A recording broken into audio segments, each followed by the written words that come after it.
நாம எப்பயுமே ஃப்ளக்சுவேட்டாக இருக்கும், ஸ்ட்ரெஸ்ஸாக இருக்கும் அப்படின்னு நான் சொல்லணும்னா அதுக்கு என்ன காரணம்? மொதல் விஷயம் ஓவர் திங்கிங்.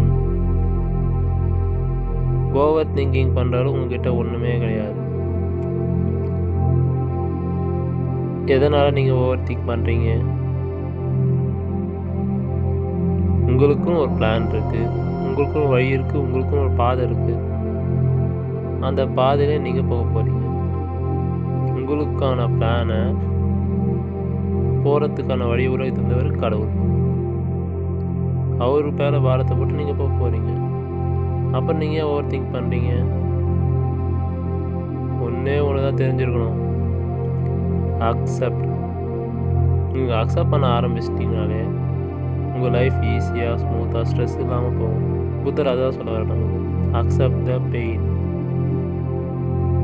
நீங்கள் எப்போ அக்செப்ட் பண்ண ஆரம்பிச்சிட்டிங்களோ உங்கள் லைஃப் ஜாலியாக ஸ்மூத்தாக ஈஸியாக போகும். எப்பயும் நீங்கள் கவலைப்படணும்னு அவசியமே இருக்காது. புத்தர் நிறைய விஷயம் நம்மக்கிட்ட சொல்ல வர்றாரு. அதில் ஒரே முக்கியமான விஷயம்